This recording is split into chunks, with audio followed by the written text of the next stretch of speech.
Enterprise is clear for departure. Hello again, everyone. TrekWorks here with you. Well, it's Saturday night, and I've spent a few hours this evening working on the Enterprise D, and I'll show you what I've been doing here. I've got the secondary hull mounted on the brass rod now, and I've started some of the wiring. Up here at the front, I've got some blue LED tape in for the deflector dish. I've got some white LED tape here at the back to light up the rear section of the window ports, and these two little LEDs that I've got right here, I've got fiber optic hooked up to those, running out the rear, so I get my little navigation lights there at the back.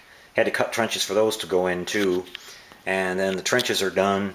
The wiring is done to run up to the warp nacelles through the pylons, and they're all covered up, and I've got to sand them smooth and paint them and see how they look, and see if I need those trench covers or not. Like I said, the decals for this cover all that up, and they put all the detail back on there, so I might not need to use the trench covers. We'll see how that goes. But yeah, so I've got a couple other things. I wanted to show you guys this really neat new product that Model Man Tom sent me the other day.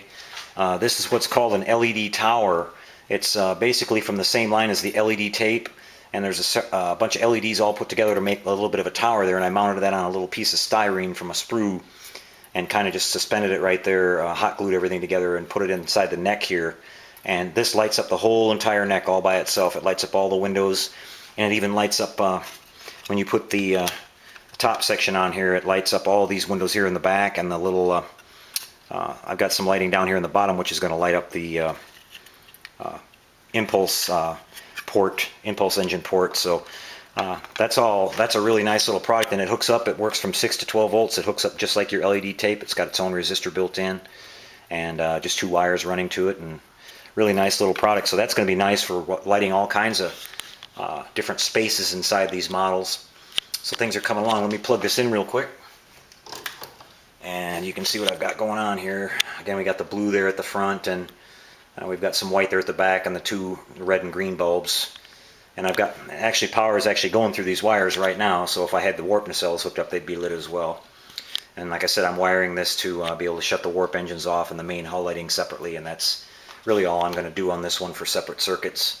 But I've got all my windows done. I finally got the kit in this week. The replacement kit that I ordered for the bad saucer. I haven't heard anything back from round 2 yet on whether they're going to replace the original, but I've got the other one. I've started working on it, so in the next couple of days I'll be putting things together and doing the lighting in the saucer and getting the assembly put together, and then doing a whole lot of decal work. There's a lot of decals to go on this thing, and so that's a whole bunch of time. But a lot of the windows are already done, everything except the lower saucer, so that's a big step to get all those done. There was hundreds and hundreds of windows to take care of, so.